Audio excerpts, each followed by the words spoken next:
O poder da autocura. Como a física quântica pode ajudá-lo a ter uma vida sem doenças e com saúde. Por Wallace Lima, editora Gente. Capítulo 7. A medicina da floresta. Eu cuido do meu quintal maravilhosamente bem e por isso sempre atraio lindas borboletas e beija-flores para o meu jardim. Uma das coisas pelas quais tenho imensa gratidão na minha vida é ter nascido em uma pequena cidade do sertão de Pernambuco e desde cedo ter tido muito contato com a natureza. Andar de pé descalço, tomar banho de chuva, de rio, de riacho ou açude, comer fruta fresca no pé e ter contato com muitos animais domésticos em casa e na fazenda são coisas que faziam parte da minha rotina. Tive a sorte de o meu pai ter uma fazenda a 42 quilômetros na minha cidade, Serra Talhada, onde ele costumava ir 2 vezes por semana. Nas férias, eu sempre passava alguns dias na fazenda e usufruía desse contato direto com os animais. Andava a cavalo ou jumento e acordava de madrugada para tomar leite fresco no curral, tirado diretamente da vaca. Comia coalhada com muita frequência e comia as comidas de verdade vindas diretamente da roça. Na época de plantio de milho e feijão, eu curtia muito participar, bem como da época da colheita. Também gostava muito de colher algodão. A minha avó materna também tinha uma fazenda com muitas espécies de frutas, e eu adorava colher frutas no pé e me deliciar com aquela experiência. Lembro que adorava também colher batata doce e gostava de comê-la crua ali na roça mesmo. No quintal da minha casa, minha mãe também cultivava algumas frutas e ervas medicinais para fazer deliciosos chá caseiros. Lembro que adorava o chá de erva cidreira, que continuo adorando, também conhecido como melissa, cujo óleo essencial é um dos mais caros e valiosos do mercado. Minha mãe tinha um lindo pé de erva cidreira no quintal, e eu adorava ficar cheirando as folhas. Na época, não fazia a menor ideia de como essas experiências seriam fundamentais para me tornar a pessoa que sou hoje. E a minha intensa conexão com a natureza e buscas pelas medicinas naturais possuem uma forte inspiração no que vivi na minha infância até os 14 anos. Quando vim morar em Recife e senti o impacto do que é viver na cidade grande, distante da natureza. Ao me tornar adulto, vivendo no ambiente estressante da cidade grande, aos poucos fui me movimentando no sentido de me reaproximar da natureza. Um fim de semana em uma praia já me restaurava a energia e a vitalidade. Foi quando tive uma experiência maravilhosa ao decidir comprar uma barraca de camping e acampar em várias praias do Nordeste. Passei a colocar na agenda das minhas férias o contato com a natureza. Conheci várias praias do Nordeste brasileiro e também de outras regiões. Visitei várias vezes a Chapada Diamantina na Bahia e foi em uma delas que fiz a caminhada de 64 quilômetros no Vale do Pati, uma das lindas experiências que tive do que hoje é conhecido cientificamente como banho de floresta, uma cultura que foi desenvolvida no Japão, cujo nome original é Shirin-yoku, em japonês ou forest bathing em inglês. Segundo o Dr. King Lee, imunologista e maior autoridade do mundo em medicina da floresta, em seu livro Into the Forest, How Trees Can Help You Find Health and Happiness. Dentro da floresta, como as árvores podem ajudá-lo a encontrar a saúde e a felicidade, em tradução livre. O termo banho de floresta foi inventado em 1982 por Tomohide Akiyama, diretor-geral da Agência de Agricultura, Silvicultura e Pesca do Japão, que afirmou na época que as pessoas em seu país estavam necessitando de curar por meio da natureza. Essa ideia fazia parte de uma campanha para proteger as florestas. A estratégia era encorajar as pessoas a visitar a floresta para cuidar da sua saúde, e os resultados que obtiveram provavelmente as levariam a querer proteger a floresta e cuidar bem dela ao reconhecer a sua importância para a saúde da população. Na época, era uma ideia intuitiva, pois ainda não havia comprovações científicas que hoje já temos, do potencial da floresta de curar inúmeras doenças. Foi em 1982 que o Dr. King Lee também começou as suas pesquisas, que levaram à evidência científica desse potencial incrível de cura da natureza. Certamente os japoneses foram influenciados por uma cultura ancestral de prevenção das florestas que faz do Japão hoje um exemplo para o mundo, pois 75% do seu território é constituído de florestas. E mesmo tendo uma alta densidade populacional, eles colocam a preservação ambiental como uma prioridade para manter a população saudável. A herança ambientalista dos samurais. Durante o período Edo, considerado a idade dourada da cultura japonesa, que durou 265 anos, de 1603 a 1868, e foi um período de paz e de grande prosperidade, os samurais, governantes japoneses da época, protegeram as árvores que cresciam no Vale Kiso. Nesse período, as árvores só podiam ser cortadas para construir casas e templos, relata o Dr. King Lee em seu livro Into the Forest. A lei uma cabeça para uma árvore queria dizer que se uma pessoa cortasse uma árvore indevidamente, ela teria sua cabeça cortada também. Uma lei um tanto quanto radical, mas que parece ter repercutido até os dias de hoje.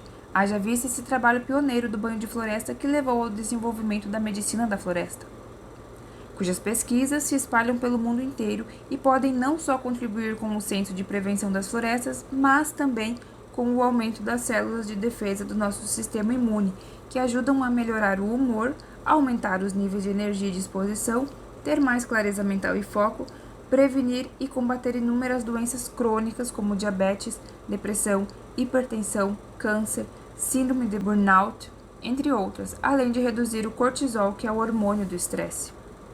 A natureza nos convida a conviver uma diversidade e a abundância, e a encontrar todas as respostas de que precisamos dentro da própria natureza e de nós mesmos. Como se curar com o banho de floresta?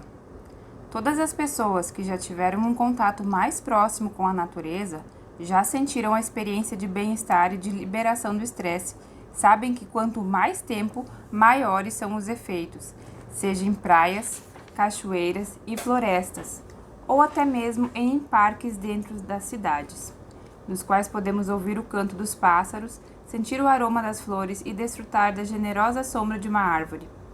No entanto, nos dias de hoje, para que as experiências ganhem força, elas precisam passar pela validação da ciência. O ano de 1990 foi particularmente inspirador para que o Dr. King Lee direcionasse a sua energia para a fundamentação científica do banho de floresta. Ele participou de um grupo de pesquisa preliminar na ilha de Yakushima, no sudeste do Japão, onde ficam algumas das florestas mais intocadas do país, com milhares de espécies de plantas, cachoeiras e fontes termais e um dos climas mais úmidos do mundo. Costuma-se dizer que lá chove 30 dias por mês.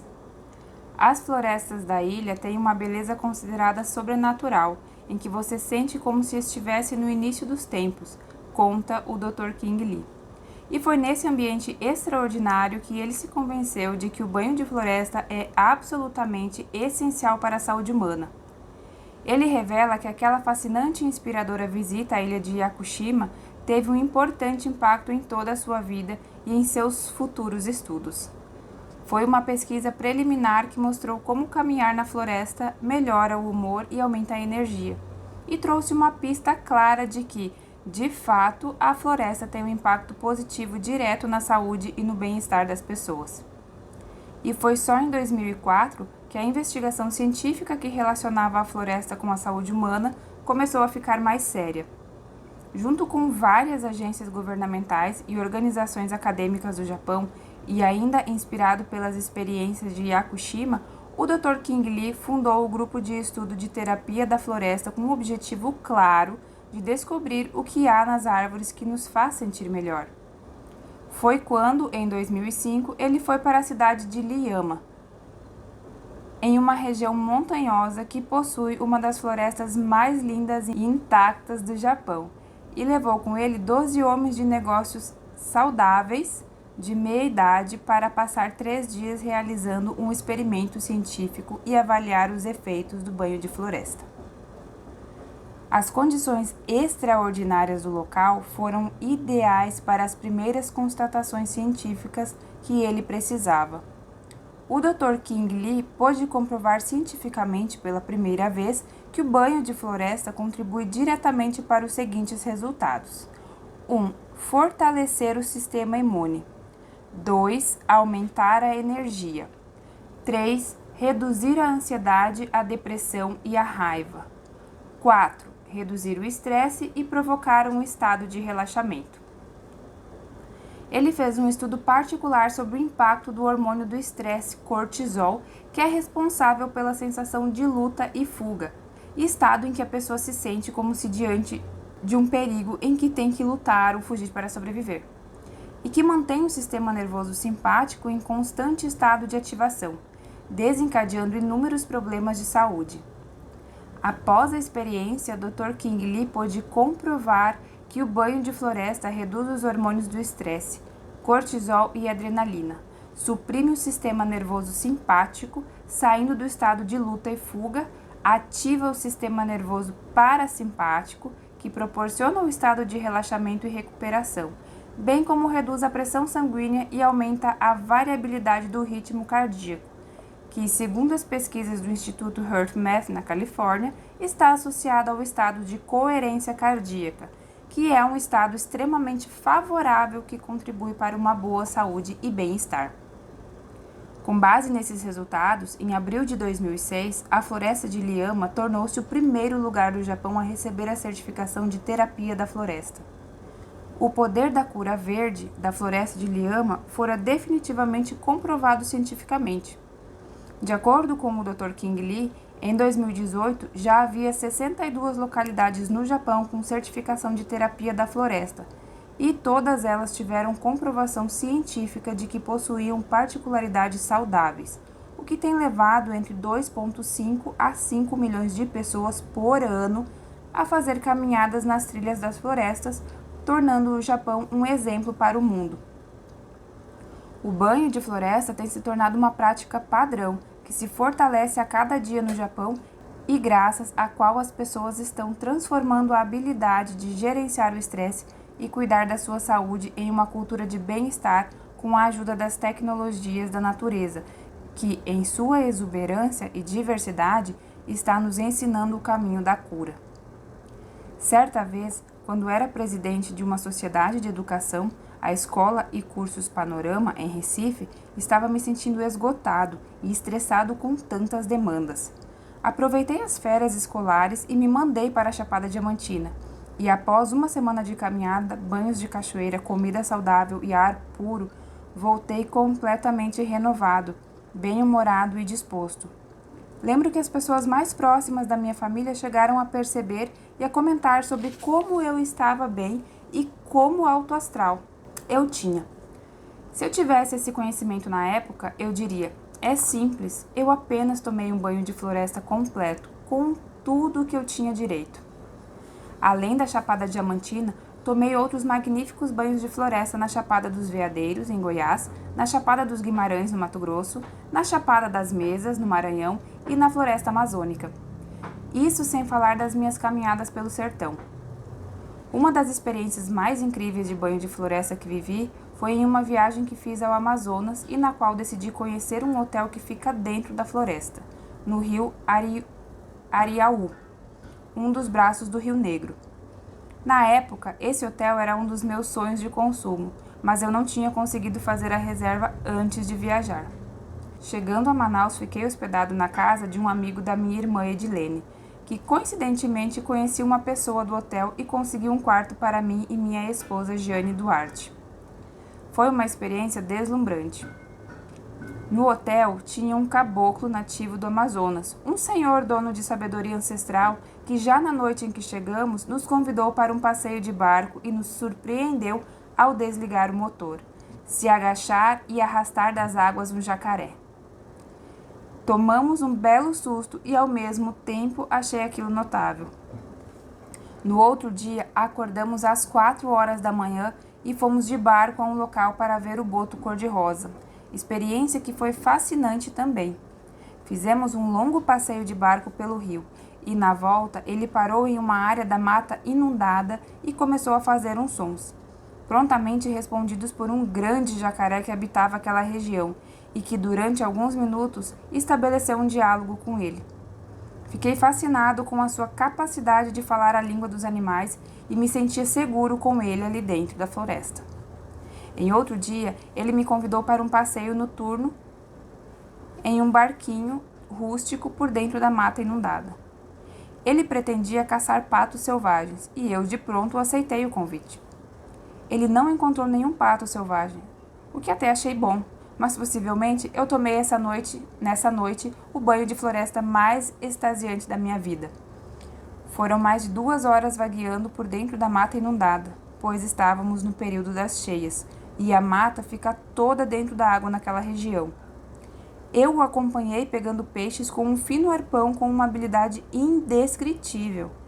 E vagueamos por entre as árvores gigantes, ouvindo a cantoria dos pássaros noturnos e animais que formam a sinfonia da floresta, juntamente com o aroma dos óleos essenciais das árvores e das flores. Em algum momento, ele parava o barco para acender um cigarro de palha e ficávamos ali, conversando com o testemunho da lua cheia e da bicharada em torno de nós, que não parava de se comunicar. Voltei para o hotel em um estado de êxtase e lembro que, ao chegar ao quarto, Gianni quis saber como foi a experiência e eu disse a ela que precisava ficar um pouco em silêncio e que depois falaria. Eu me deitei na cama e fiquei de 30 a 40 minutos em um verdadeiro estado de êxtase, em estado meditativo. Ao voltar, me senti em um estado de paz e relaxamento profundo, e só então consegui relatar a Gianni a minha experiência dentro da limitação que as palavras impõem. Só hoje posso compreender melhor que tive uma overdose de banho de floresta em um dos ecossistemas mais ricos e exuberantes do planeta. Todos nós somos filhos da Terra, e a natureza sempre será a nossa casa primordial. Movimente-se em direção à natureza e conecte-se aos aromas, ao canto dos pássaros e sinta-se voltado para o lugar seguro onde a cura para todos os males habita. Conheça um pouco da farmácia da natureza. A importância da reconexão com a natureza é uma ideia antiga que os gregos chamavam de biofilia, que, segundo o Dr. King Lee, é o conceito que diz que os humanos precisam se conectar com a natureza e cujo significado é o amor pela vida e pelo mundo vivo.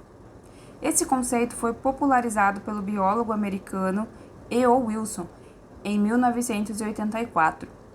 Ele acredita que, pelo fato de termos evoluído na natureza, nós temos uma necessidade biológica de manter essa conexão. Nós amamos a natureza porque aprendemos naturalmente a amar as coisas que nos ajudam a sobreviver e viver melhor.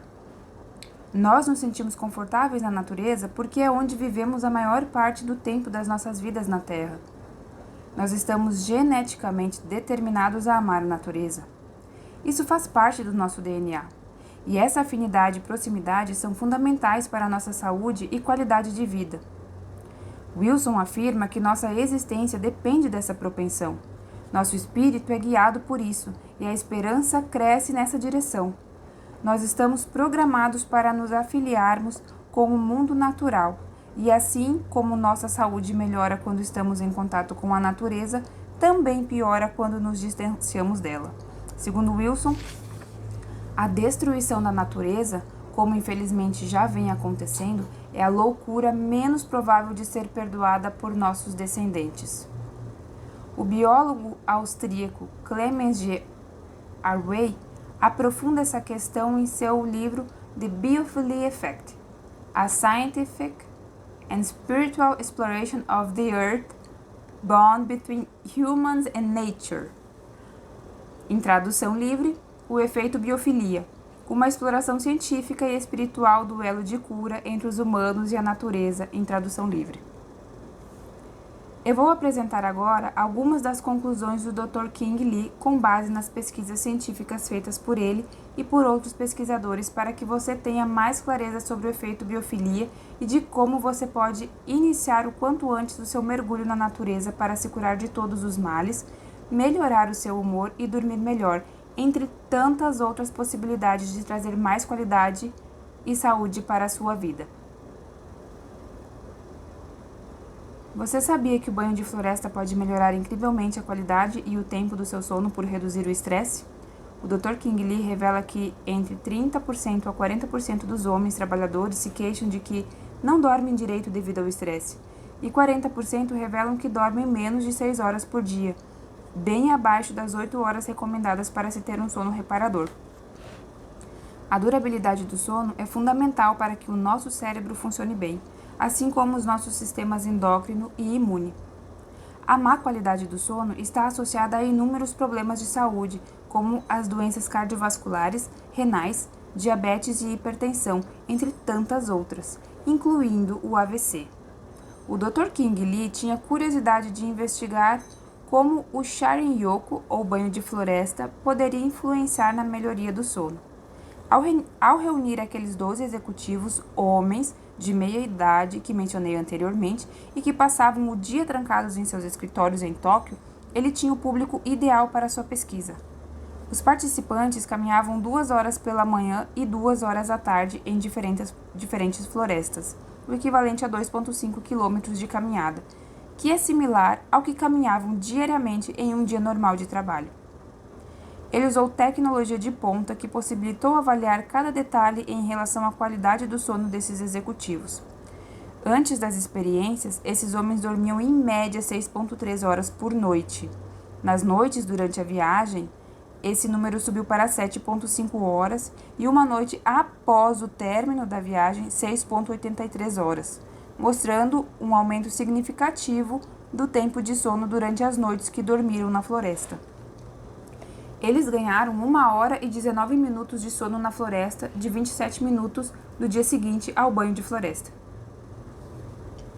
O Dr. King Lee relata um estudo feito por outros pesquisadores durante 2 noites com pessoas que se queixavam de má qualidade de sono, alguns com insônia ou dificuldade de pegar no sono e permanecer dormindo até de manhã. Os pesquisadores levaram os participantes para caminhadas de 2 horas na floresta Ryokoko.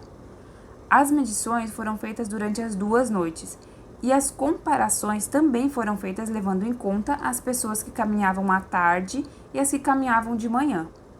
As conclusões foram de que a caminhada diária de 2 horas na floresta aumentou em 15% o tempo de sono, ou 54 minutos. Os participantes ficaram significativamente menos ansiosos, a qualidade do sono realmente melhorou depois do banho de floresta, e as caminhadas da tarde influenciavam mais a qualidade do sono do que os da manhã. Sabe-se que entre os efeitos colaterais do estresse estão a irritabilidade e a raiva, que influenciam diretamente na qualidade do humor. O Dr. King Lee, para medir o impacto do banho de floresta no humor, usou o teste conhecido como POMS, Perfil do Estado de Humor. Nesse teste, o participante recebeu uma lista de 5 a 6 emoções e ele foi orientado a avaliar cada uma delas em uma escala que varia de modo nenhum a extremamente. Os questionários foram feitos antes e depois do banho de floresta. Algumas das emoções da lista eram confusão, tristeza, terror, culpa, vigor e exaustão. O Dr. King Lee usou 2 grupos de homens e mulheres que fizeram uma viagem mais longa à floresta, de 3 dias e 2 noites. E 2 grupos de homens e mulheres que fizeram apenas uma caminhada de 2 horas na floresta e levou esses mesmos grupos para uma caminhada na cidade de Tóquio, onde não há tantas árvores. As conclusões foram as seguintes.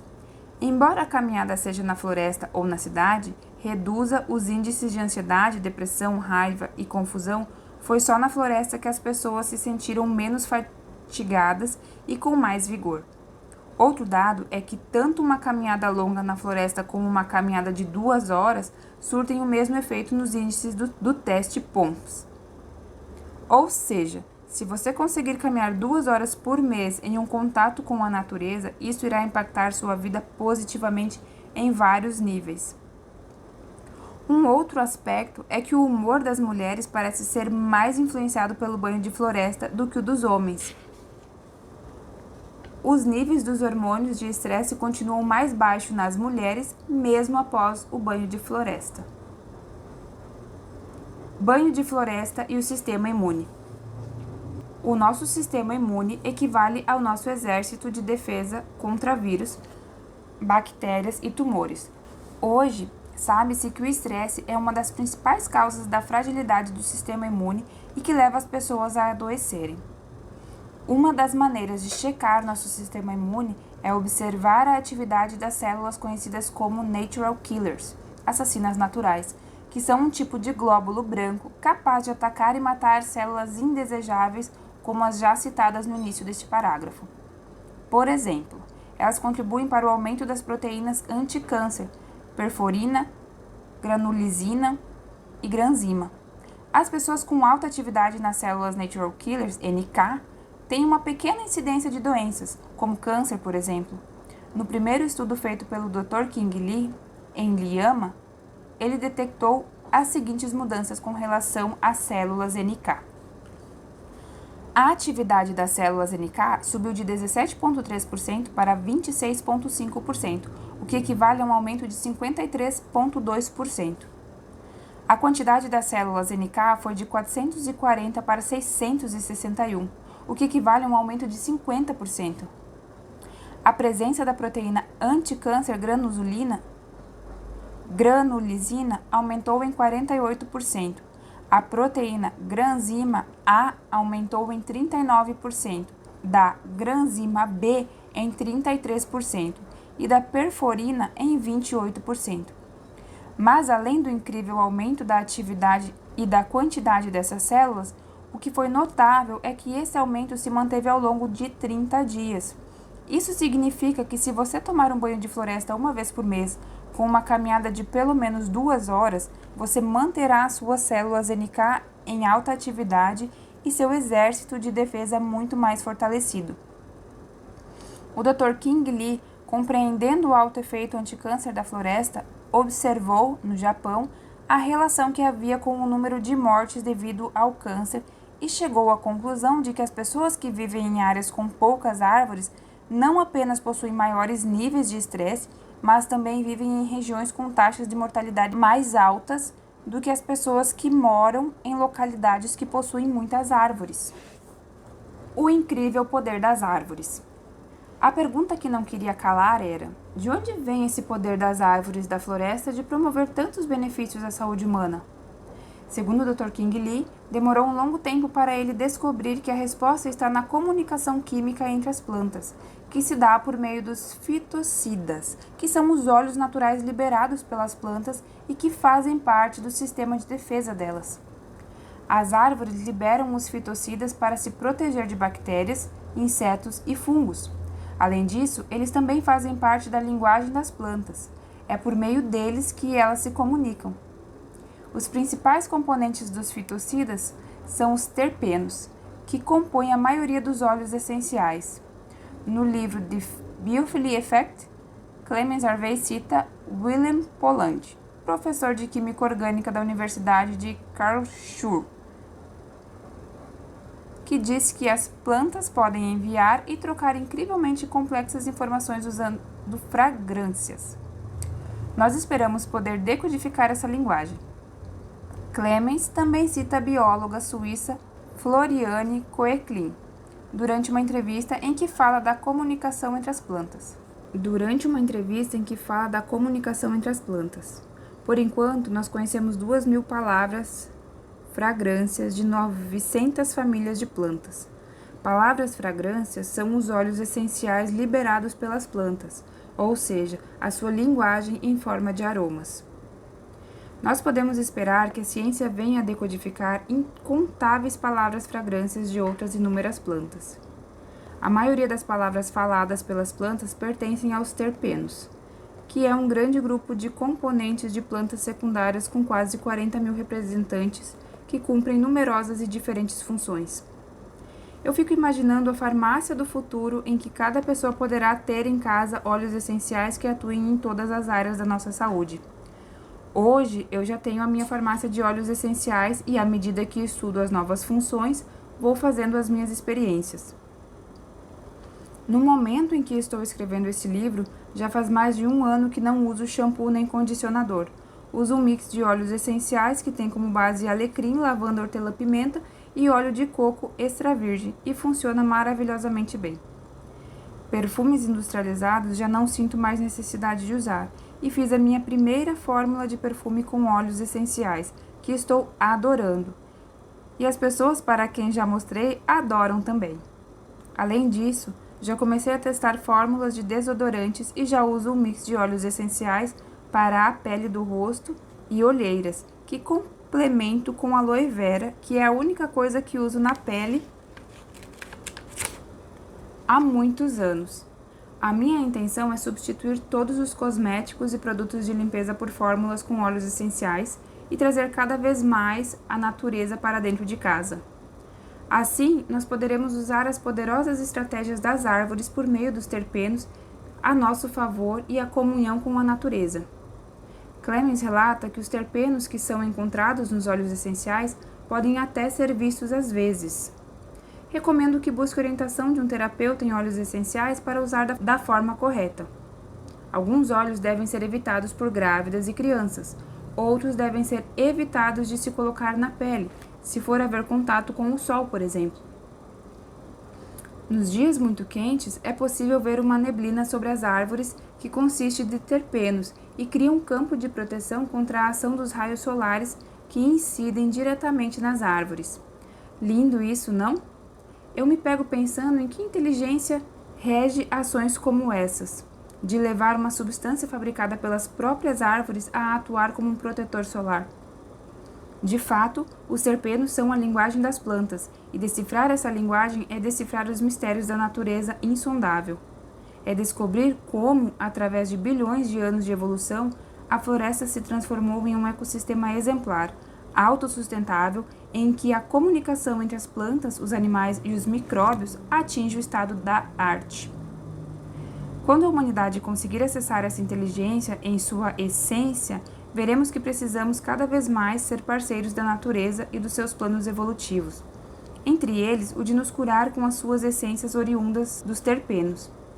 Clemens esclarece ainda que, além de protetor solar das plantas, os terpenos também são usados para atrair insetos ou animais quando elas precisam dos seus serviços ou para enviar mensagens para outras plantas avisando sobre a chegada de pragas para que fortaleçam o seu sistema imune.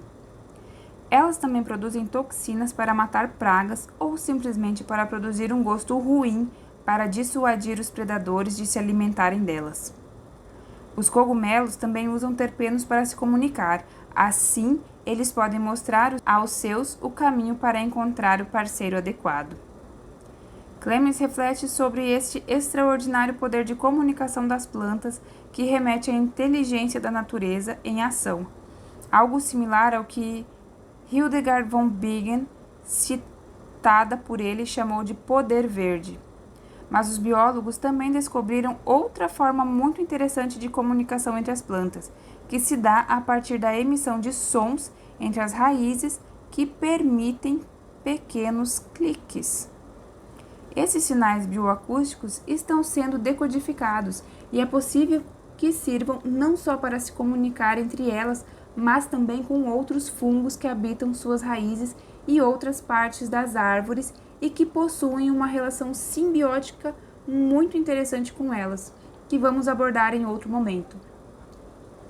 É possível que toda essa comunicação das plantas com o nosso corpo por meio dos terpenos seja mais uma maneira inteligente de os biofótons emanarem as suas músicas por intermédio das moléculas dos óleos essenciais, com o intuito de nos ajudar a lembrar quem nós somos e afinar os nossos instrumentos internos para sintonizar com a nossa melodia interior, que nos reconecta ao nosso estado de saúde e bem-estar. A natureza infinita e sábia o convida a olhar para si e buscar a sinfonia certa para cantar a música da tua alma e se autocurar. Sintonize-se. Como tomar um banho de floresta em casa? O Dr. King Lee resolveu fazer alguns experimentos para averiguar o potencial de cura dos fitoncides a partir dos óleos essenciais fora do ambiente da floresta. Ele constatou que os principais terpenos que as pessoas inalam nas florestas do Japão são o D-limonene, o alfafa-pinene, o beta-pinene e o campinê, que são os principais componentes dos fitocidas. Em primeiro experimento, ele incubou as células NK junto com os fitocidas por um período entre 5 a 7 dias. Ele usou os óleos essenciais das seguintes plantas: óleo das folhas e caule da árvore de Hinoki, óleo do caule do cedro japonês, óleo do caule do cedro branco, óleo do caule do Chamaecyparis hainanensis, com os terpenos alfa-finene, 1,8 cineol e o de-limonene. Ao fim dos 7 dias de incubação, os resultados revelaram que tanto as atividades das células NK como das proteínas anti-câncer perforina, ganzima A e granulizina havia aumentado. O próximo passo seria testar o efeito dos fitocidas nas funções imunes, diretamente nas pessoas. Para isso, ele reuniu 12 homens de meia idade em um hotel em Tóquio por 3 noites e difundiu o óleo essencial no caule do Hinoki, o seu favorito, nos seus quartos enquanto eles dormiam. Os homens foram para a cama às 23 horas e trabalharam normalmente durante o dia. Para evitar qualquer fator de interferência no experimento, ele limitou a movimentação de cada um deles pela média do que costumavam caminhar durante o dia. A concentração dos fitocidas no ar entre as camas do hotel foi também medida. Eu vou descrever a seguir os resultados dessa pesquisa. Primeiro, significativo aumento no número e na atividade das células NK, bem como o aumento das atividades das células anticâncer. Segundo, significativa diminuição nos hormônios do estresse. Terceiro, aumento das horas de sono.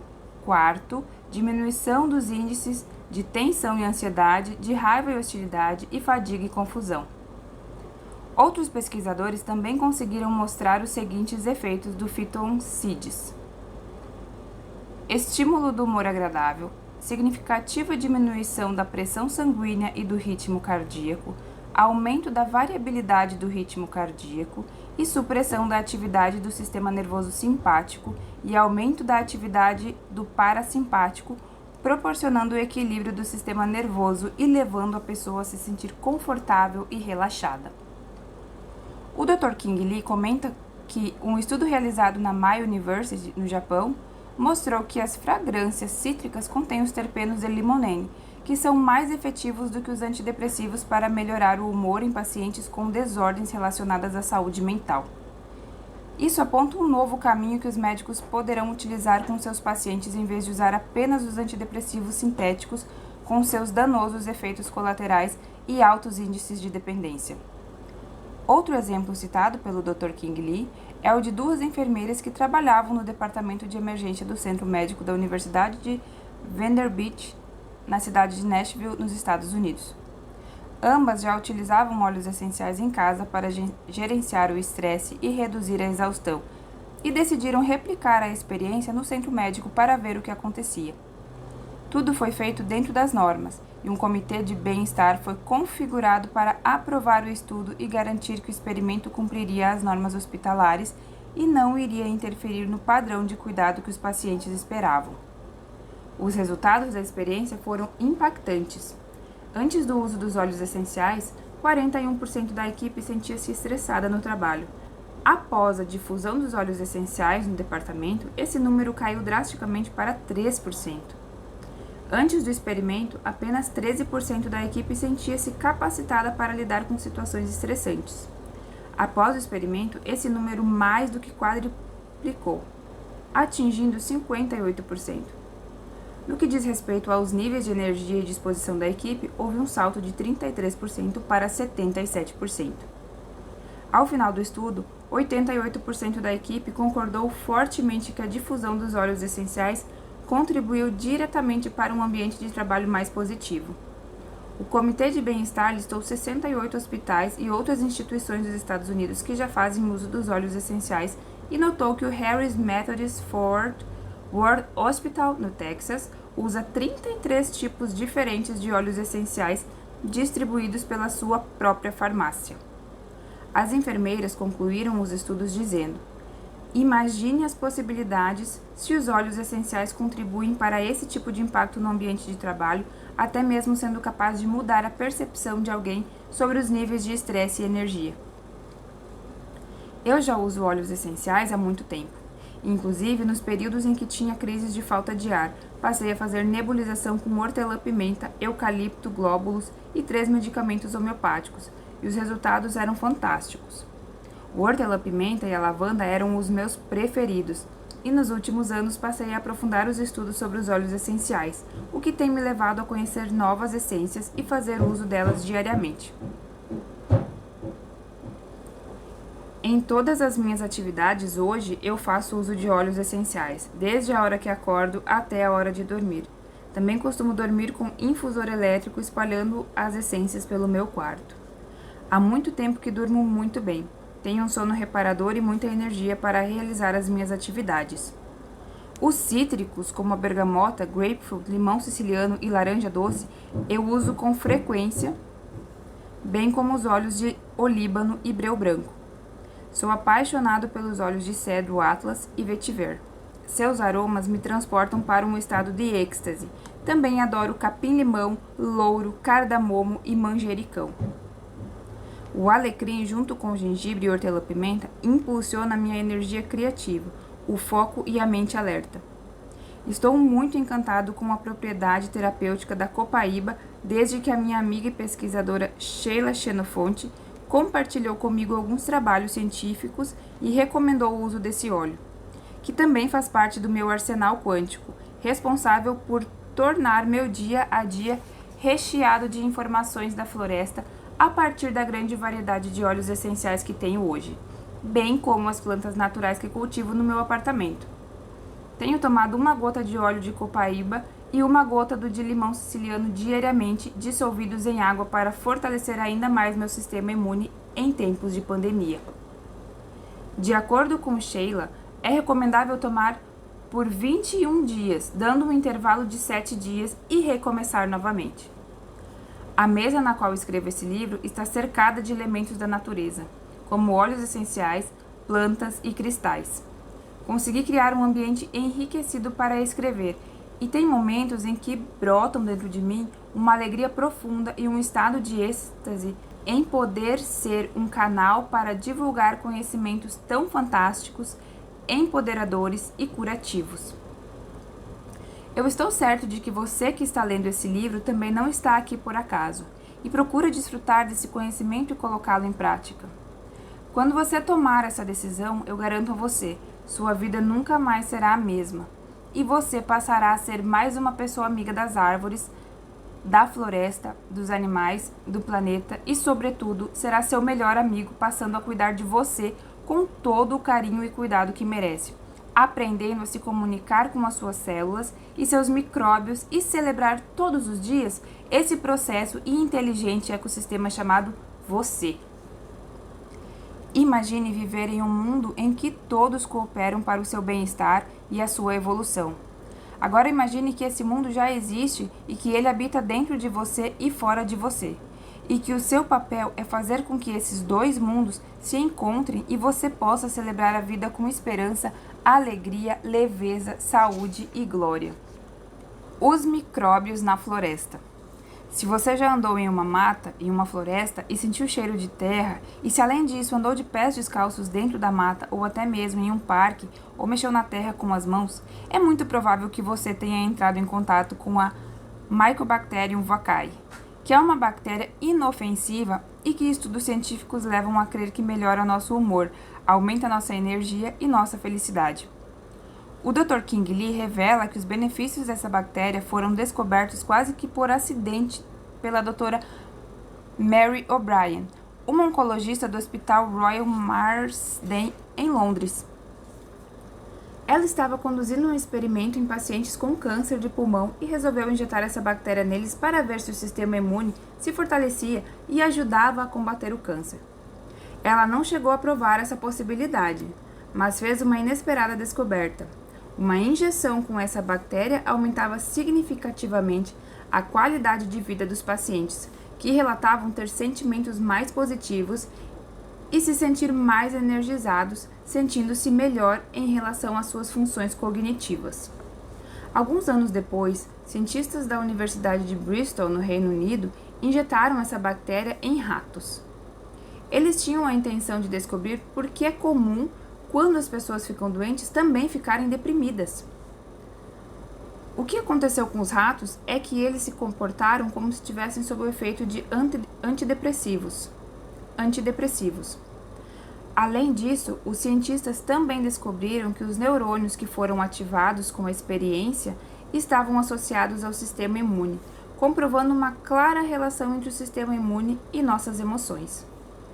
Em outras palavras, as bactérias do solo estimulam o sistema imune, que faz com que nos sintamos mais felizes. Toda vez que escavar no seu jardim ou comer um vegetal arrancado direto da terra, você estará ingerindo essa bactéria, turbinando seu sistema imune e se sentindo mais feliz. Isso me faz lembrar dos meus tempos de criança, chupando melancia na roça, comendo batata doce ainda suja da terra, tomando banho de rio e riacho e andando de pés descalços na terra. A sensação era das melhores possíveis, e eu costumava passar os dias perambulando por dentro do mato das minhas aventuras e só chegar à noite em casa, sem ter me alimentado direito, o que fazia meu pai ficar chateado e reclamar comigo. Ele não sabia, e eu muito menos, que naquelas minhas aventuras pelo meio do mato, pelos rios, eu voltava mais forte e mais feliz, mesmo sem ter me alimentado direito. Sinto muito pelas pessoas que nasceram na cidade grande e que não tiveram essa possibilidade quando criança. No entanto, você que está tendo acesso pela primeira vez a esses conhecimentos já pode ir reservando uma excursão e se preparando para tomar seu banho de floresta e pisar na terra. Você já pode começar a treinar em algum parque da sua cidade, comprar umas caqueiras e começar a botar a mão na terra, mesmo dentro de casa. Esse é um dos meus hobbies favoritos. De vez em quando, compro novas plantas, vou renovando o meu jardim e aproveito para botar a mão na terra. O fato é que os estudos científicos cada vez mais comprovam que as árvores nos ajudam a pensar mais claramente, ser mais criativos e generosos, potencializando nosso bem-estar mental e emocional. Um estudo feito na Universidade de Michigan comparou os efeitos de caminhadas feitas por um grupo de pessoas em ruas de grandes centros urbanos bem movimentados e caminhadas feitas em contato com a natureza em climas diversos. As pesquisas mostraram que a caminhada na natureza promove um efeito positivo na memória e na atenção, levando a uma melhoria da memória de 20% após o contato com as árvores.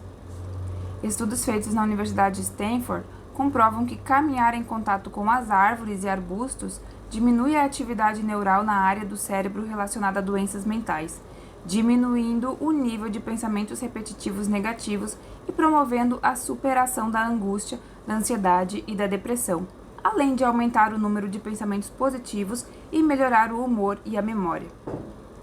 Nossas descobertas são importantes porque demonstram o impacto da natureza na regulação das emoções, o que pode explicar de que forma ela nos faz sentir melhor, afirma o cientista Gregory Bretman, um dos autores do estudo de Stanford. Fascinação, transformação e cura. Quem já teve um contato mais direto com a natureza já deve ter se sentido fascinado por uma bela paisagem, por um pôr do sol ou uma linda noite de luar, bem como mudança no humor, na energia, na clareza mental e eventuais curas, como a superação do estresse.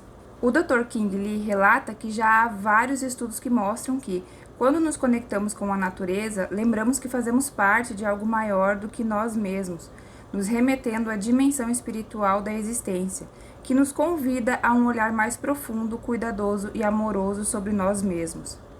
Os pesquisadores revelam que apenas assistir DVDs sobre o planeta Terra ou ver lindas fotografias de grandes árvores já nos torna mais felizes e cuidadosos, e que só olhar e admirar a natureza já aumenta os níveis da proteína citocina, que é um anti-inflamatório natural que fortalece nosso sistema imune.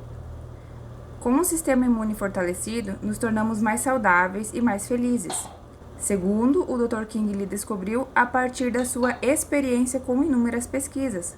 Não existe nenhum medicamento que você possa tomar que tenha tanta influência direta na sua saúde quanto uma caminhada na floresta. Clemens Harvey, em seu livro, fala da poderosa comunicação entre as plantas que afeta diretamente a nossa saúde e profetiza sobre o futuro quando diz: as plantas se comunicam diretamente com o nosso sistema imune e com o nosso inconsciente sem que precisemos tocá-las e muito menos engoli-las. A fascinante interação entre os seres humanos e as plantas é altamente significativa para a medicina e a psicoterapia e está apenas começando a ser entendida pela ciência. Isso nos mantém fisicamente e mentalmente saudáveis e nos previne das doenças. Simplesmente não deverá haver mais clínica sem um jardim ou acesso a um campo ou a floresta, nem mais deverá haver bairros sem vegetação e cidades sem regiões nativas preservadas. As plantas curam sem precisar que sejam processadas em chás, cremes, essências, extratos, óleos, perfumes ou gotas e comprimidos. Elas nos curam através de uma comunicação que o nosso sistema imune e o nosso inconsciente entendem. A reflexão de Clemens é um manifesto por uma genuína cultura de saúde em que a natureza passe a ser a peça-chave desse complexo e surpreendente jogo da vida. Cada pessoa que se der conta do potencial curativo da floresta pensará 2 vezes antes de derrubar uma árvore. Cada gestor público que for sensibilizado poderá se transformar em um político, em um empreendedor ou em um simples cidadão amigo e protetor das árvores e das florestas. Podemos pensar em sensibilizar os fazendeiros e os agropecuaristas sobre a importância de se manter a floresta em pé, intacta, linda e exuberante, e em vez de destruí-la para criar gados alimentados com transgênicos cancerígenos e engordados à base de antibióticos que disseminam a obesidade e inúmeras doenças pelo mundo, podendo imitar o Japão e transformar nossas florestas em pontos turísticos preservados para que a população possa fazer trilhas, relaxar, descansar e se energizar e se sentir mais feliz enquanto se cura das doenças. Outro aspecto que a natureza desencadeia é a fascinação pela sua beleza e grandeza. O grande pensador e psicólogo William James demonstrou que podemos prestar atenção a algo de maneira voluntária quando estamos dirigindo, caminhando pelas ruas ou fazendo qualquer tarefa que demande esforço e concentração. A outra maneira de prestar atenção é de maneira involuntária, às vezes chamada de suave fascinação. Esse é um tipo de atenção que temos quando estamos em contato com a natureza e nos pegamos fascinados com um pôr do sol, uma bela cachoeira ou um gentil riacho e a cantoria das águas em contato com as pedras e a vegetação. O cantar singelo de um sabiá, o movimento das folhas, o cantarolar dos sapos e insetos. Esses contextos variados funcionam como um bálsamo relaxante que traz a nossa mente para um estado extremamente relaxado, facilitando a nossa capacidade de pensar com mais clareza. A música da floresta funciona como um diapasão preciso, uma avançada tecnologia que afina os nossos órgãos, tecidos, músculos e moléculas e nos convida a tocar a música da nossa alma. Uma janela para a cura. O professor americano de projetos relacionados à saúde, Roger Ulrich, tem uma importante contribuição com pesquisas mostrando como apenas olhar para a natureza pode nos curar. Em seu principal estudo, Vista através de uma janela, ele comprova que o contato com a natureza pode influenciar a recuperação de cirurgias. Quando ainda era um jovem pesquisador, em 1980, ele coletou informações de pacientes que haviam feito cirurgias abdominais e ficou perplexo com a rápida recuperação de alguns pacientes, enquanto outros levavam 1 a 2 semanas para melhorar. Quando adolescente, Ulrich sofreu com problemas nos rins, o que levou a ficar de cama por muitas semanas. O que o ajudou nesses dias de sofrimento foi a vista de uma árvore de pinho que via através da sua janela. Assim, ele imaginou se a diferença de tempo de recuperação dos pacientes não tinha a ver com o fato de alguns terem uma janela no quarto com vista para árvores, enquanto para outros a janela dava para uma parede de tijolos. Ele descobriu que os pacientes cujas janelas davam para uma paisagem natural se recuperavam mais rapidamente, enquanto os que tinham as janelas voltadas para uma parede precisavam de mais medicação para dores e passavam mais tempo no hospital. além de ficarem deprimidos. Em um estudo posterior, em um hospital sueco, ele escolheu aleatoriamente pacientes que haviam passado por cirurgias no coração em fase de cuidados intensivos para visualizar uma série de vistas e fotos. Os pacientes que tiveram uma recuperação mais rápida e leve precisaram de menos medicação para a dor e sofreram com menos ansiedade, foram aqueles a que foram mostradas as fotos de um riacho arborizado. Desde então, muitos estudos têm mostrado que ter uma janela no hospital com vista para a natureza acelera a cura. Esses pacientes recebem alta mais rápido após as cirurgias do que aqueles que ficam em um quarto sem janela ou cuja janela dá para uma parede. Dê um jeito de levar a natureza para dentro da sua casa, seja por meio dos óleos essenciais, seja com plantas, margaridas, papoulas, orquídeas. Quanto mais próximo da natureza você estiver, mais nutrido, mais feliz e mais saudável será. As árvores sustentam a vida. Eu fico imaginando como poderíamos impactar a vida das pessoas se criássemos algum tipo de legislação em que os veículos de comunicação devessem dedicar um percentual do que comunicam para compartilhar boas notícias, novas descobertas científicas, estilo de vida saudável, histórias de superação, de autocura, enfim, notícias que contribuam para o aprimoramento humano, para o despertar de uma nova consciência, para a promoção de esperança. Como notícia boa não dá ibope, eu recomendo que você crie o hábito de ir atrás dessas notícias e informações de qualidade, pois isso irá fazer muita diferença na sua vida. Um dos maiores experimentos naturais já realizados diz respeito à broca esmeralda nos Estados Unidos. A broca esmeralda é um pequeno besouro verde que deve ter ido da China para os Estados Unidos em estojos feitos de madeira. A primeira notícia da doença provocada por esse inseto nas árvores freixo data de 2002, no centro-oeste dos Estados Unidos. Depois disso, essa doença se alastrou rapidamente por meio da lenha dessas árvores mortas infestadas com os besouros e que eram transportadas pelo país. Há 7 bilhões de árvores de freixos nos Estados Unidos, e a doença da broca esmeralda deve ter matado mais de 100 milhões delas. O mais contundente efeito da destruição das árvores freixo foi a transformação de bairros arborizados em áreas sem árvores. Essa espécie de árvore é muito comum nos Estados Unidos e equivale a 25% das árvores nos espaços públicos do país. Na ocasião, o Serviço Florestal Americano detectou um dado surpreendente. Nos lugares em que as árvores foram afetadas pela doença, houve um grande aumento da taxa de mortalidade, especificamente devido a problemas cardiovasculares e complicações respiratórias, que são as duas causas de morte mais comuns nos Estados Unidos. Um estudo feito entre 1990 e 2007 buscou olhar para a relação entre a doença da broca esmeralda nas árvores freixo e a taxa de mortalidade das pessoas no mesmo período, em 15 países. Nesse período, houve 15.080 mortes devido a problemas cardiovasculares e 6.113 mortes por problemas respiratórios. A conclusão foi de que, quanto maior a infestação pela doença e maior o número de mortes das árvores, maior o número de mortes de seres humanos. Esse seria um tipo de notícia para ser veiculado em massa nas mídias sociais e meios de comunicação. Cuidar bem das nossas florestas é uma maneira de evitar mortes humanas, principalmente devido a doenças cardiovasculares e problemas do trato respiratório. As árvores surdas mudas. No livro A Vida Secreta das Árvores, Peter Wohlleben revela detalhes da maneira como as árvores se comunicam, seja para se proteger dos predadores, seja para atrair abelhas para polinizar as suas flores.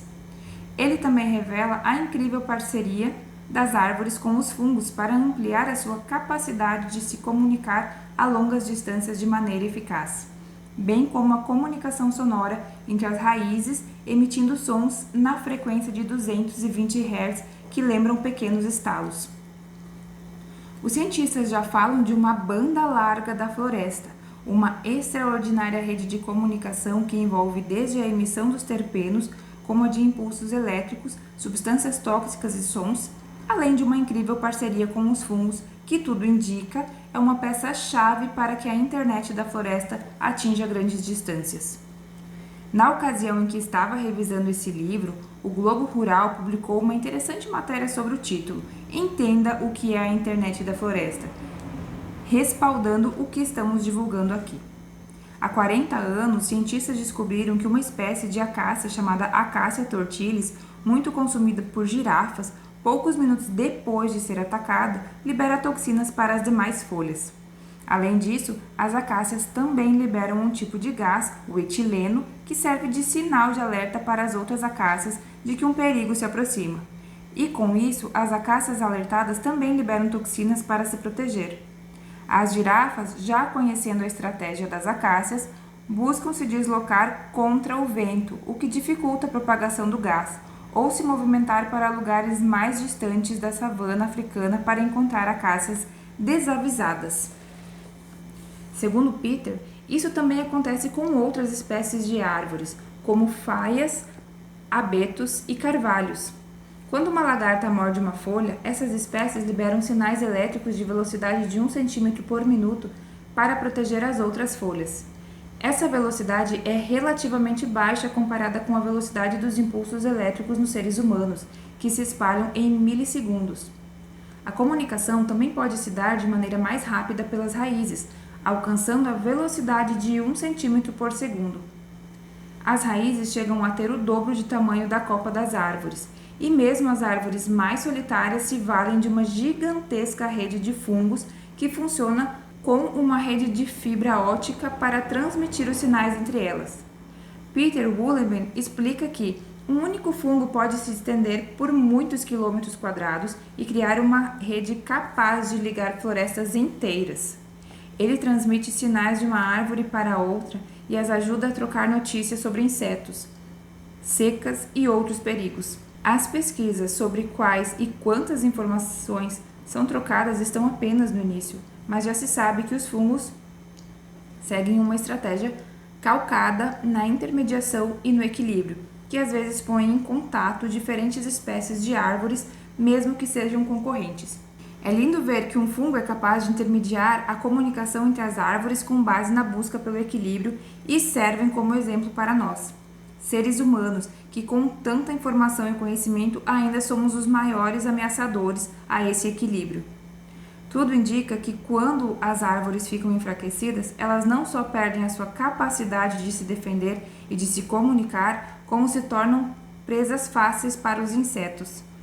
O silêncio das árvores tanto pode estar ligado a alguma doença como a perda da rede de fungos que dá suporte a ela, deixando-a incomunicável e tornando-a presa fácil para insetos, lagartas, besouros e outras pragas. Peter revela que na floresta, além das árvores, os arbustos e os gramados também contribuem para essa rede de comunicação, bem como todas as espécies de plantas. No entanto, quando os seres humanos derrubam as florestas e plantam as monoculturas, eles destroem não só as árvores e demais plantas e arbustos, mas também toda a rede de comunicação e de proteção sistêmica por cima e por debaixo da terra. Com isso, as plantações se tornam presas fáceis para as pragas. As plantas, sem a proteção da floresta, se comportam quase como surdas mudas, incapazes de se comunicar e se defender. É por isso que surgiram os pesticidas e os agrotóxicos, e assim se destrói toda a inteligência e rede natural de comunicação da floresta, e com o tempo também vai matando também os micro-organismos do solo, que vai empobrecendo até virar um deserto sem vida. O pior é que o uso indiscriminado de antibióticos nos animais com o intuito de ganho rápido de peso também contamina as fezes, que são uma excelente fonte de adubo orgânico. Infelizmente, hoje, se o criatório não for orgânico, o esterco, comumente usado como um adubo muito rico em matéria orgânica, possui alto teor de antibióticos, que irá contaminar ainda mais a plantação. Se você olhar com atenção para essa cadeia produtiva completamente desconectada da tecnologia desenvolvida pela floresta durante bilhões de anos de evolução, fica fácil entender por que a humanidade está tão doente. Há 24 anos, surgiu a primeira feira agroecológica de Recife, Para minha sorte, a feira fica no bairro das Graças, e na ocasião eu morava em um prédio que ficava atrás dela. Desde então, quando estou em Recife, semanalmente estou na feira me abastecendo para passar a semana tomando suco verde e me alimentando com produtos de alto nível nutricional. A ideia da agroecologia é a mais perfeita e sustentável para o planeta. Eles plantam dentro da floresta, mantendo a base e a diversidade de pé. Em vez de plantar uma única cultura e destruir a floresta, eles plantam diversas culturas e mantêm a rede de proteção e comunicação da floresta que produz os predadores naturais das pragas, contribuindo para o equilíbrio do ecossistema. É importante que se saiba que nem sempre a produção orgânica certificada é agroecológica. A agricultura agroecológica no Brasil é predominante a agricultura familiar responsável pelas feiras livres. Atualmente, Recife e região metropolitana já possuem cerca de 100 feiras com essa característica. Comprar nessas feirinhas que possuem controle de qualidade de órgãos específicos é um dos maiores investimentos solidários que você pode fazer hoje. Além de proporcionar saúde e qualidade de vida, você contribui para fortalecer uma rede de economia solidária de seres humanos que possuem uma forte conexão e respeito com a terra.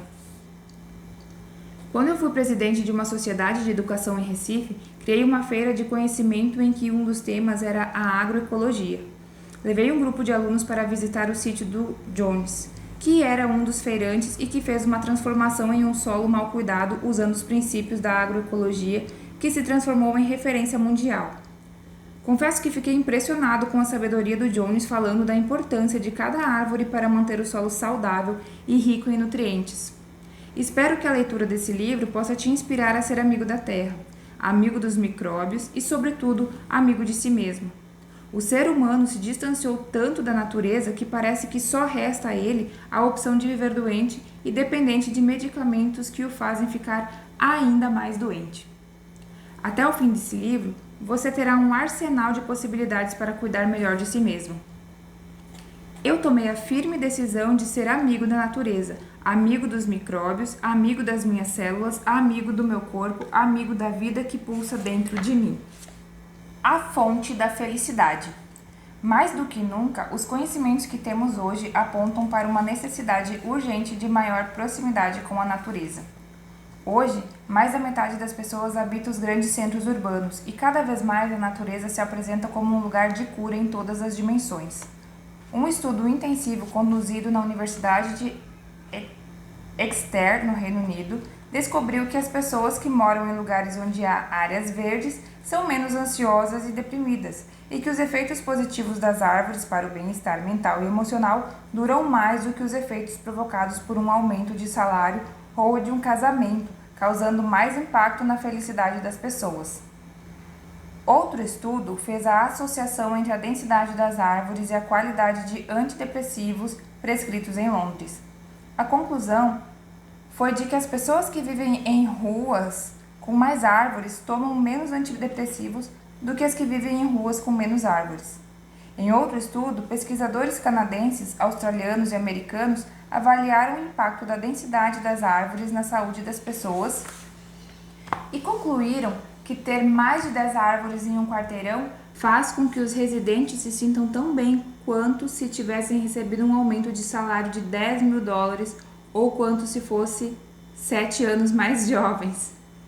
Eles também descobriram que ter mais de 11 árvores em um quarteirão reduz as doenças ligadas ao metabolismo cardiovascular, como pressão alta, diabetes e obesidade, e que os efeitos no bem-estar são comparáveis a receber um aumento salarial anual de $20.000 ou 14 anos mais jovem. Eu fico imaginando como poderíamos estar em um momento como esse, em que estamos vivendo os desafios gigantescos de uma pandemia, se os profissionais de saúde e gestores públicos de posse desses conhecimentos orientassem as pessoas a buscar o contato com a natureza, com os cuidados necessários, como uma maneira de criar as melhores condições de saúde e prevenção de doenças como depressão, ansiedade e angústia profunda que estão assolando tantas pessoas. Mas, infelizmente, ainda estamos muito longe disso. Em 2018, foram vendidas mais de 56,6 milhões de caixas de medicamentos para a ansiedade e para dormir, o que equivale a 6.471 caixas vendidas por hora, ou aproximadamente 1,4 bilhões de comprimidos ao ano. Isso considerando-se apenas a venda em farmácias e drogarias privadas. Outra matéria revela que a procura por remédios tarja preta aumentou em 34% durante a pandemia de Covid-19. Nos Estados Unidos, segundo essa matéria, o número de prescrições de antidepressivos, ansiolíticos e medicamentos para insônia aumentaram em 21% entre 16 de fevereiro, que foi a data que a OMS classificou o estado de pandemia, e 15 de março de 2020. A mesma matéria diz que o Conselho Federal de Farmácia, CFF, realizou uma pesquisa no Brasil que confirma os dados da pesquisa dos Estados Unidos e também afirma que 77% dos brasileiros declaram que já tomaram algum remédio por conta própria, revelando como estamos dominados por uma cultura de medicalização. Outro estudo da Universidade Estadual do Rio de Janeiro, feito com 1.460 pessoas em 23 estados, confirma que a depressão cresceu 90%, o estresse agudo 40% e crises de ansiedade 71% durante a pandemia. O consumo de Rivotril aumentou 22% nesse período, saltando do já assustador número de 4,6 milhões de caixas no bimestre de março e abril de 2019 para o incrível número de 5,6 milhões de caixas no mesmo período de 2020. Tudo isso é muito preocupante e por isso eu o convido a sonhar grande junto comigo. Você já imaginou um programa de saúde pública e até mesmo dos planos de saúde privada em que, em vez de apenas a medicalização, fosse orientada a suplementação com vitamina D3, práticas de meditação, yoga, tai chi chuan, qigong, sucos vivos, alimentação orgânica, atividade física, óleos essenciais, banho de sol e banho de floresta? Eu não tenho dúvidas de que seria uma revolução na saúde, com diminuição dos gastos públicos, pessoas mais felizes e mais saudáveis. Mas, enquanto isso não chega, você que está aqui lendo esse livro já pode começar a investir nessa possibilidade e passar a ser um exemplo a ser seguido pelas outras pessoas ao seu redor. A Ritalina da natureza. O Brasil é o segundo maior consumidor mundial de Ritalina. Desde 2015, o medicamento vem sendo usado abusivamente em crianças e adolescentes que são diagnosticados com algum transtorno cognitivo, como déficit de atenção e hiperatividade. Segundo dados do Ministério da Saúde, houve um aumento de 775% nos últimos anos, entre 2009 e 2019, mostrando que o processo de medicalização com medicamentos tarja preta começa cada vez mais cedo e que pais, professores e educadores, de um modo geral, estão pouco preparados para lidar com as crianças desse tempo veloz e digitalizado. Richard Louv, colaborador do The New York Times e do Washington Post, fala sobre a Ritalina da natureza e defende que as crianças sejam tratadas com maior tempo de contato com a natureza em vez de com Ritalina ou outras medicações para doenças como o transtorno do déficit de atenção e hiperatividade, TDAH.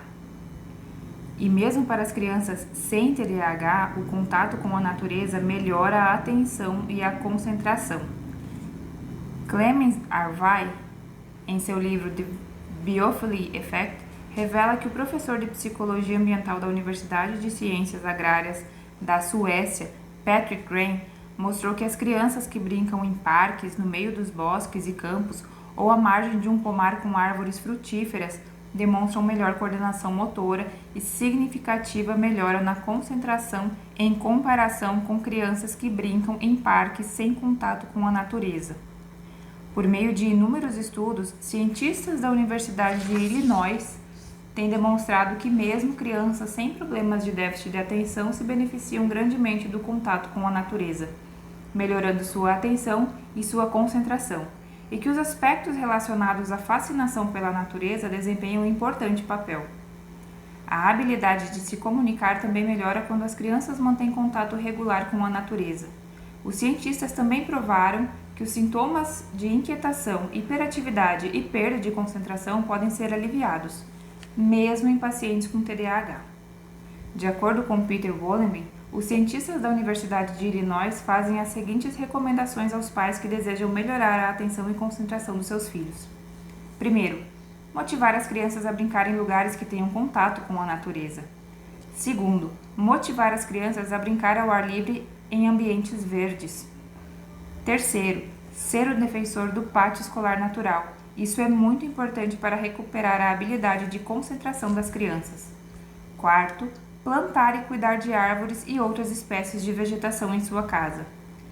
Quinto, cuidar das árvores e arbustos nos arredores de onde mora. Você estará fazendo um favor a você mesmo, às suas crianças e às outras pessoas. Ainda segundo Peter, a fascinação pela natureza pode levar a uma experiência de fluxo em adultos e crianças, que acontece quando entramos em um estado de concentração e completo envolvimento em uma experiência ou atividade. A experiência de fluxo está associada à felicidade, criatividade e, frequentemente, a experiências espirituais e é capaz de alterar até mesmo a nossa percepção de tempo. A fascinação pela natureza é o mecanismo capaz de desencadear e manter a experiência de fluxo nesse ambiente. Robôs que imitam as plantas. E para aumentar ainda mais o nosso fascínio pelo reino vegetal, o fundador da neurobiologia vegetal, o italiano Stefano Mancuso, em seu livro Revolução das Plantas, um novo modelo para o futuro, ganhador do 12º Prêmio Galileu de Divulgação Literária, revela que o verdadeiro potencial para a solução dos problemas que nos afligem está nas plantas. Sua autonomia energética, ligada a uma arquitetura cooperativa distribuída sem centros de comando, faz delas seres vivos capazes de resistir a repetidos eventos catastróficos e de se adaptar com rapidez a enormes mudanças ambientais, demonstrando uma incrível resiliência. Mancuso propõe um novo modelo para pensar o futuro da tecnologia, da ecologia e dos sistemas políticos com base na capacidade das plantas de aprender, memorizar e se comunicar. Em 2012, Mancuso participou do projeto Plantoid e projetou um robô que agisse e crescesse como uma planta. A sensação que tenho é a de que a humanidade, à medida que as pessoas e, sobretudo, os gestores públicos, políticos, educadores, empresários e empreendedores for tomando consciência da importância e da inteligência do reino vegetal, existirão cada vez mais ações de proteção às nossas florestas e de utilização delas como um ambiente regenerativo, recreativo e curativo, como o Japão já vem fazendo e dando um exemplo para o mundo. Dicas quânticas para viver melhor. Primeiro, procure criar uma rotina em que, uma vez por mês, você possa ter algum tipo de contato com a natureza. Segundo, escolha uma região em que possa fazer trilhas, unindo caminhadas de 20 minutos com intervalos de 10 a 20 minutos para contemplação, apreciação e meditação. O ideal é ficar entre 90 minutos e 2 horas em média. Terceiro, em algum momento, fique descalço e sinta o contato direto com a terra. Escolha uma árvore com a qual se identifique e, de pés descalços, abrace-a por pelo menos 5 minutos. Quinto, nos momentos de contemplação, busque uma árvore em que possa sentar escorado em seu tronco e meditar. Sexto, sempre que possível, aproveite para tomar um banho de cachoeira nas trilhas que percorrer. Sétimo, compre pequenas caqueiras. E mesmo que more em um apartamento como eu, é possível ter uma farmácia viva em casa, com ervas como o alecrim, manjericão, lavanda, arruda, orégano, sálvia, hortelã, entre outras. Cultive outras plantas de sua preferência e veja aquelas disponíveis na sua região que os beija-flores gostem, como a papoula, por exemplo. Oitavo, ao começar o dia de trabalho ou se for fazer alguma atividade que demande energia mental e foco, pingue na mão uma gota do óleo essencial de hortelã-pimenta, uma de alecrim e outra de gengibre. Esfregue as mãos e as coloque em concha em frente ao rosto para que possa absorver o aroma pelas narinas. Para a insônia, pingue 1 ou 2 gotas de óleo essencial de lavanda no travesseiro. Você também pode usar em um difusor elétrico, ao lado da sua cama, os óleos essenciais de manjerona, bergamota e laranja doce. Décimo, para o cabelo, após o banho, você pode colocar na palma da mão uma quantidade de óleo de coco extra virgem e pingar uma gota dos óleos essenciais de hortelã-pimenta, alecrim e lavanda. Misturar e aplicar no cabelo, massageando bem. Outros óleos essenciais que também podem ser usados no cabelo são os de gerânio, gengibre, cedro, atlas, yang-yang e melaleuca. Para encerrar esse capítulo, vou apresentar o depoimento do terapeuta carioca Landman Souza, que trouxe uma importante reflexão de que o terapeuta, o curador, precisa se curar primeiro para obter melhores resultados. Depoimento. Meu nome é Landman Souza. Eu sou bioterapeuta, trabalho com a técnica do biomagnetismo e programação bioenergética. Já trabalho com essa técnica há um bom tempo. E na verdade eu estava sentindo que nessa técnica estava faltando alguma coisa para mim, porque meus clientes às vezes demoravam a ter uma cura, dava problemas. E na verdade eu não sabia o que estava acontecendo, até que eu descobri um curso com o professor Wallace chamado Coaching Quântico. E com esse curso eu consegui descobrir que o terapeuta precisa de uma cura também. Na verdade, eu como terapeuta estava doente, inconscientemente, com crenças, com autossabotagem e N coisas que nos fazem mal inconscientemente. E isso estava sendo passado para os meus clientes. Esse coaching quântico é fantástico, porque ele detecta problemas que você vem construindo durante a sua vida toda, te dá ferramentas para você construir uma nova realidade. E a partir disso, esse curso está me transformando. A partir de hoje, eu já faço vários treinamentos, uso várias ferramentas que foram passadas pelo professor e com certeza está trazendo transformações nos resultados que eu quero ter em relação aos meus clientes e em relação às curas. Graças a Deus, hoje eu estou construindo uma nova realidade diferente daquela que tinha, porque eu estava em uma realidade que não era verdadeira. Hoje, eu estou em uma realidade real e verdadeira, e isso para mim está fazendo muita diferença. Então, é um curso que muito ajudou a mudar a minha vida, e só tenho a agradecer em relação a mim e agradeço pelos meus clientes também, porque os resultados para eles já estão sendo muito mais positivos do que eram anteriormente. E essa cura é difícil de entender. É como se fosse um empresário que tem muito sucesso e de repente a empresa dele começa a cair. E para ele se conscientizar de que a culpa é dele é muito difícil. Então, essa consciência, essa realidade que nós temos que criar, uma nova realidade, ela é muito difícil de nos conscientizarmos e deixarmos o eu para trás. E hoje, ter um novo eu e deixar aquele anterior sempre para trás é ótimo. Fico muito grato ao professor Wallace. Esse curso é maravilhoso, indico para todos. E muita gratidão. Muito obrigado, professor. Gratidão. Comando quântico. Eu convido todos os dias a natureza para lembrar-me da minha essência e de que a cura habita dentro de mim, através do trinar dos pássaros, do cantarolar das ondas do mar e das cachoeiras, do aroma das flores e da terra molhada, do ronronar dos gatos, do pôr do sol e de uma bela noite de luar.